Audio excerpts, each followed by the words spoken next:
ကဲ resume မူလေးပြီးသွားပြီဆိုတော့အစ်စ်ကိုဆောင်မှုအစ်စ်မဲလား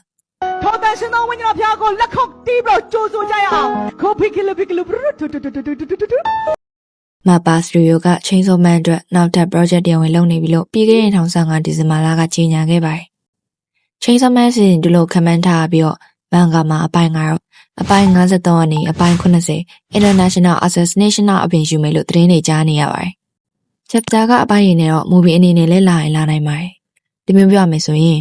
International Arc က Chainsaw Man ရဲ့အနူးညံ့ဆုံးနဲ့အကြမ်းတမ်းဆုံးနယ်စပ်မှာတည်နေတဲ့တန်းနှီးပွားကြီးပါ။ဒါကြောင့် International Assassination ကဘာပေးချင်တာလဲ။သူကြီးမို့လို့တယောက်ဘာကြောင့်အဲ့ရမှာ power system နဲ့ universe explanation တွေကိုတမန်ကရှန်ကရေးပြီးတော့ hidden meaning တွေကြီးထည့်သွားလဲဆိုတာကိုလေ့လာကြရပေါ့။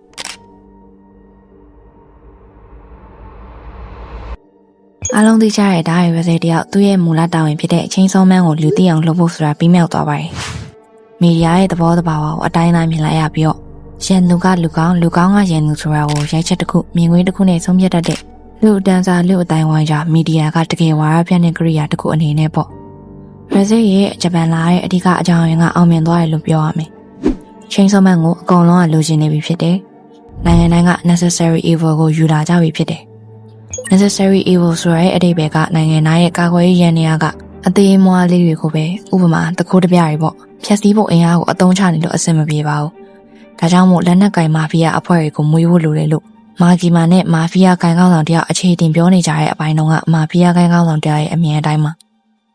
ဒီလိုနဲ့မာဂီမာတို့ဂျပန်ဒဗယ်ဟန်တာအစိုးရကင်တွယ်ဖို့လိုနေပါပြီ။ဒီလိုတခဏတာထွက်ပြေးတင်းရှောင်ကြမဲ့မာဂီမာရဲ့အကြံကကောင်းဝင်မဲ့အခါနှောင်းနေပါပြီ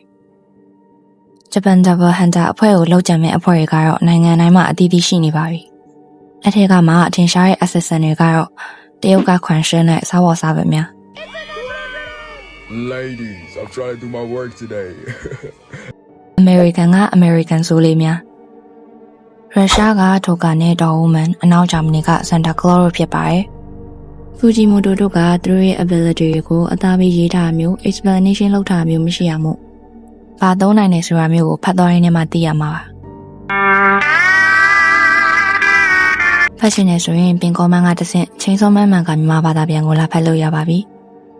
အင်ဂျော်ဒါဘယ်ရဲ့ပြောဖို့ဆိုအရာဆိုရင်ဒါဘယ်ရဲ့လေပတ်ပုံကလူပြည်နဲ့ငရဲပြည်ဆိုပြီးတော့သတ်မှတ်ထားပုံရပါတယ်။ငရဲကလူတွေလူပြည်ကိုမလာခင်ချင်းစောရဲ့အတန်ကိုကြားရတယ်လို့ပြောပါတယ်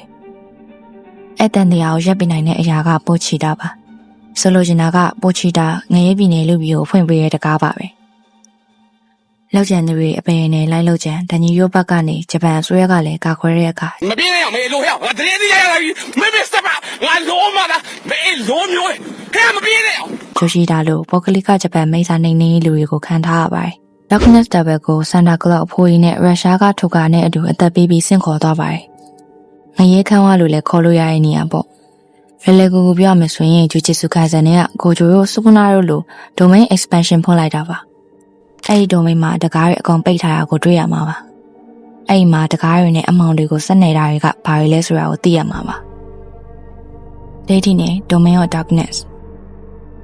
အဲ့နေပေရဲရောက်သွားရင်ကိုပြန်လန်းရဖို့မရှိပါဘူးလို့တောင်ပြောလို့ရပါတယ်။ hybrid တွေဆိုရင်ကိုရဲမှာပြောများရနာချင်းမှုကိုရတယ်လို့ပြောရမယ်။ Fiend တွေဖြစ်တဲ့ Power Cosmic Violence လို့ဆိုရင်ကြောက်ပြီးချက်သေးသေးနေရတွေ့မှာပါ။ hybrid နဲ့ Fiend ကမတူပါဘူး။ Fiend ဆိုတာကလူတွေခန္ဓာကိုယ်ကိုဝင်ယူထားတဲ့ devil တွေပါ။အမောင်လူအားရရောက်သွားသူအားလုံးကိုချက်သေးသေးစေပြီးဘာမှမလုပ်ရှားနိုင်အောင်စိတ်ပိုင်းဆိုင်ရာခြောက်ခြားမှုပေးလိုက်ပါတယ်။ခြေလက်တွေကိုထိစရာမလိုပဲဖြတ်တောက်ပြနိုင်ပါတယ်။လက်တွေ့ခက်စစ်စင်ပြောရရင်လူတွေကတေးရဲကားကိုကြည့်ရတဲ့အခါမမြင်ရတဲ့အရာကိုတွေးပြီးကြောက်ကြတာဖြစ်တယ်။တကယ်တွေးကြည့်ရင်လူတို့ကမသိရမမြင်ရတာအပယ်ခံရတာမမှန်းဆနိုင်တဲ့အရာများကိုကြောက်ရွံ့တုန်လှုပ်ကြရဲဆိုတဲ့အတိတ်ပဲ။အဲ့ဒါက Darknet ရဲ့မူရင်းဆိုလိုရင်းပါပဲ။အမောင်တုဆိုတာမမြင်ရခြင်းမသိနားမလဲခြင်းပညာမဲ့ခြင်းအသိဉာဏ်ခေါင်းပါခြင်းတို့ကိုဆိုလိုပါတယ်။အာကာသရှင်မှုတွေလက်အုပ်ချင်နေတဲ့ပန်းတွေမှာအာကာသရှင်မှုတွေကလက်အုပ်ချင်နေတဲ့အာကာသရှင်မှုအလုပ်ဆိုတာကလူသားတွေရဲ့အသိဉာဏ်နည်းပညာနဲ့စူးစမ်းရှာဖွေမှုရဲ့အမြင့်ဆုံးမှရှိတဲ့အလုပ်တွေကအလုပ်တစ်ခုပါအမောင်တို့ကမသိနားမလဲခြင်းကိုဆိုလိုတာမို့လို့လူသားတိုင်းကဘလောက်ကြိုးစားကျေပြောလာတဲ့ဒီလောကကြီးမှာဘလောက်အသိပညာရှိမသိနားမလဲခြင်းဆိုတဲ့အမောင်တို့ကိုကြော်လွန်နိုင်မှာမဟုတ်ပဲအမြဲအမောင်တို့ရဲ့ဝါမျိုးတာပဲခံရမှာပါပညာရှိတွေဘလောက်ပဲ ပညာရှိရဲ့ပြောဒီစကြဝဠာပေါ်မှာရှိနေတဲ့အမှန်တရားတွေထူးခြားစမ်းကြယ်မှုတွေနဲ့ရှင်းလိုက်ရင်လူသားတွေရှားတွေ့ထားတဲ့ပညာတွေဆိုတာအသေးအမွှားလေးပဲရှိပါတယ်။ဘယ်သူမှမသိနားမလည်ခြင်းဆိုရဲဒီအမောင်တို့ကိုကြော်လာနိုင်မှာမဟုတ်ပါဘူး။နောက်ပြီးဒိဋ္ဌိနယ်မှာကျင်လည်တဲ့အမျိုးအစားလေးကိုဖူဂျီမိုတိုတယောက်ရေးထားတယ်လို့မြင်မိပါတယ်။တဲ့ကွယ်လွန်သူနှစ်အမြင်အာရုံရှိတော့လည်းမပြောနိုင်သူသုံးအမြင်အာရုံမရှိတော့လည်းပြောနိုင်သူလေးလူအိုတစ်ကမဟုတ်တာတွေမကောင်းတာတွေလှုပ်ထားလို့တေလိုနဲ့အခါဒိဋ္ဌိနယ်ကိုရောက်တာနှစ်ထိန်းချုပ်ထားတာခံရတာသုံးညံစကားမပါပဲပြောဆိုတတ်တာလေးတက်လက်ပိုင်းအလွန်တမအာဇီဝကြောက်စရာမလုပ်ကိုင်တတ်တာအဲ့ဒီလူတွေကိုဆိုလိုတာဖြစ်မယ်လို့ယူဆထားပါတယ်နောက်ပိုင်းမှာဆန္ဒကလောရဲ့ဒိဋ္ဌိနယ်ကိုတန်ကြီးရဲ့အလင်းအစွမ်းနဲ့ရှင်းပြအန်တူပါတယ်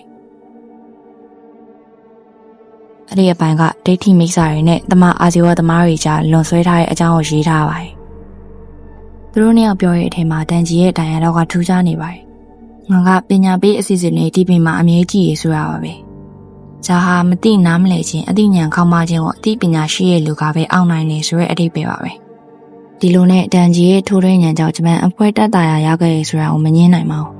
အသေးဆုံးလဲများသလိုအတော်လေးစိတ်ဝင်စားမှုကောင်းတဲ့ဇာတ်လမ်းမှုချင်းစမန်ဖန်တွေစီစဉ်နစ်ကိုစောင့်နေကြမှာအမှန်ပါပဲအချင်းချုပ်ပြောရမယ်ဆိုရင်အပေခံရခြင်းမသိရှိခြင်းမတက်ချင်းတွေကဒိဋ္ဌိသမားတွေနဲ့ကတ်တွေလေးရှိတတ်တယ်ထို့အရာတွေကိုပယ်ရှားနိုင်သောအရာကသိတဲ့ချင်းဆိုတဲ့အရာပဲဖြစ်နေတော့ပါပေါ့ဒီလောက်ဆို darkness တာပဲရဲ့အတိတ်ပဲကိုသိသွားလောက်ပြီးထင်ပါတယ်တန်ကြီးကအမောင်တို့ရဲ့လူအများကိုထိန်းချုပ်ထားတာကနေဆွဲထုတ်ပေးလိုက်တာလို့သတ်မှတ်လို့ရတဲ့အားတစ်ခုလို့ပြောလိုက်ပါရစေ